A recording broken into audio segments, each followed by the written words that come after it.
Hi everyone, this is Jotham, day 8, and if you see I have Mozzie in my lap. Really, it's the jackal. Seems like I've tamed him, doesn't it? He's sweet. Okay, here we go, and there is a picture this time. It's kind of dark. I don't know if you'll be able to see it. It's Jotham crouching in the cave. Whoop. Stay here, jackal.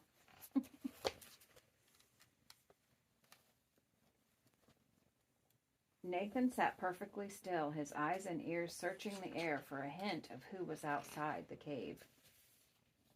Jotham's heart jumped as the chatter of falling rocks pierced the silence once more. Nathan stood carefully so as not to make a sound and crept silently over to the mouth of the cave. Staying in the shadows, he peeked outside.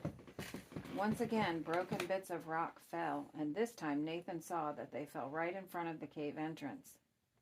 Decca's men were surrounding the cave, he realized. Nathan motioned for Jotham to come to him, then whispered in his ear. "I will distract them," he said.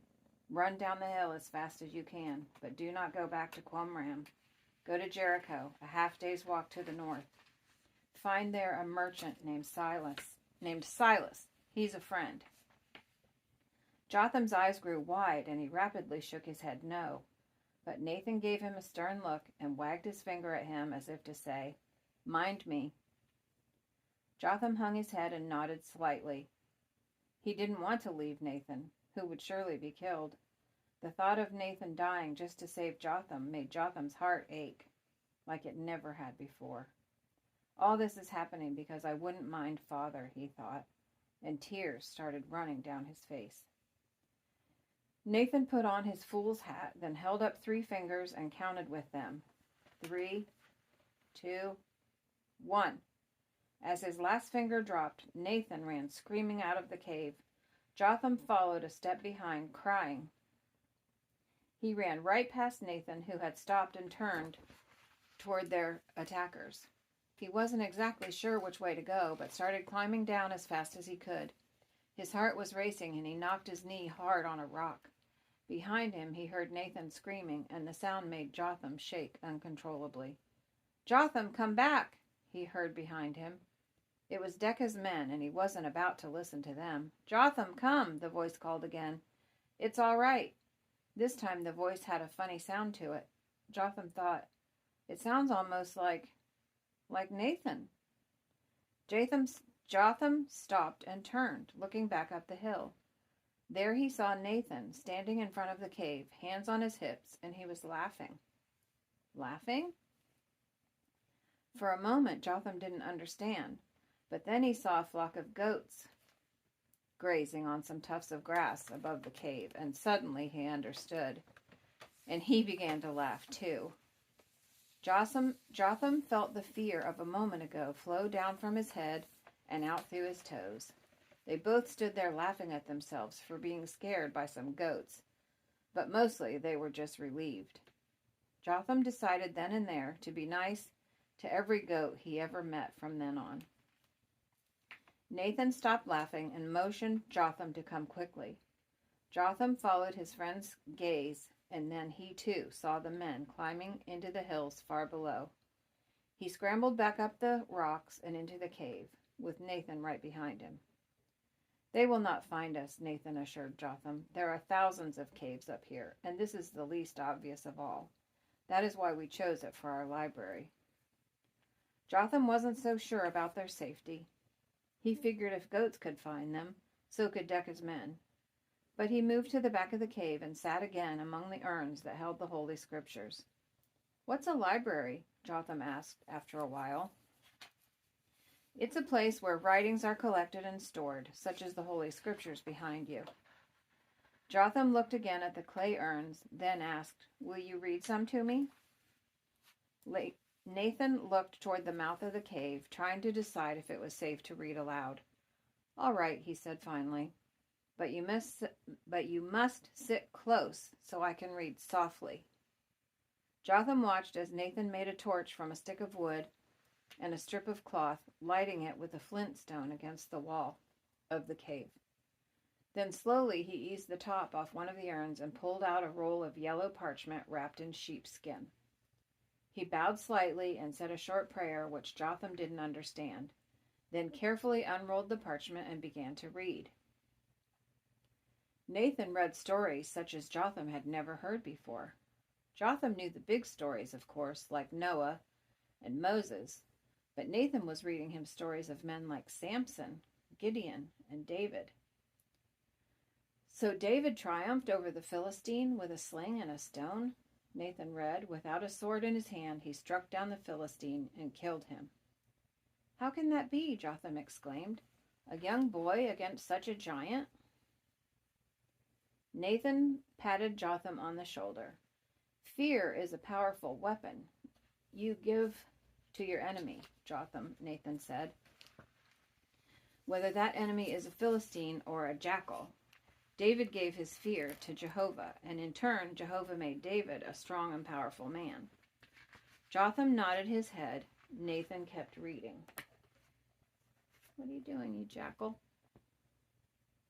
He was despised and rejected by men, he read, a man of sorrows and familiar with suffering. Surely he took up our weaknesses and carried our sorrows, yet we considered him stricken by God, smitten by him, and afflicted. But he was pierced for our transgressions. He was crushed for our sins. The punishment that brought us peace was upon him, and by his wounds we are healed. Jotham looked puzzled. Who is that talking about? He asked. These are the words of Jehovah as spoken by the holy prophet Isaiah, Nathan answered, and they speak of the Messiah. Jotham's eyes grew wide. But I thought the Messiah was coming to kill the Romans. Nathan nodded. Yes, that is what many think, but Isaiah clearly tells us that it is the Messiah who is to suffer and die. He will suffer and die to pay for our sins, just like the lambs we sacrifice for our sin offering. This was all quite new and puzzling to Jotham. What about the Bethlehem story you told yesterday? Nathan drew another scroll from the urn, then said, These are the words of Jehovah as spoken by the holy prophet Micah. But you, O Bethlehem, though you are small among the clans of Judah, out of you will come for me one who will be ruler over Israel, whose origins are from old and from ancient times. Does that mean that Bethlehem is very old? No, Nathan said. It means that the one who comes from Bethlehem, the Messiah, is from of old, from ancient times. It means the Messiah has existed since the beginning of all things. So he's an old man in Bethlehem? Nathan chuckled. No, Jotham, the Messiah shall come as the holy prophet Isaiah told us. Unto you a child is born, to us a son is given. But whose son? Jotham asked. And how can one who is old be a baby? Nathan carefully set the scroll down, then looked Jotham in the eye. The Messiah is from old, but will still be born as a baby because the Messiah, Jotham, is the Son of God. Jotham's eyes grew wide. He had never heard such a thing. The Messiah, the Son of God? It seemed ridiculous. Did you check that one? The voice coming in from outside the cave shocked them both, and they instantly fell quiet. It had come from some distance away, but still close enough that they could easily hear the men talking. I'll check it then, the voice said, and Jotham began to tremble again. Be calm, little one, Nathan whispered as he smothered the torch in the dirt. They are still far off, and he hugged Jotham close. They sat there together silently for a long time, and finally the light began to fade. Occasionally they heard the men talking, but it was always far away. As he sat there, Jotham thought of the things that Nathan had said, and he began to understand how the Messiah really could come as a baby instead of as a king, like he'd always been taught. As the cave grew dark, Jotham's eyes became heavy, and soon he was asleep. The next thing he knew, the cave was light again, and Nathan was shaking him awake. Jotham, wake up, Nathan hissed. Decca's men are right outside. But you, Bethlehem, though you are small, out of you will come for me one who will be ruler over Israel, whose origins are from old. Micah 5:2.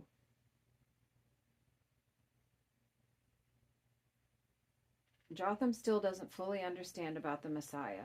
He had always been taught that the Messiah would be a powerful king who would destroy the Romans.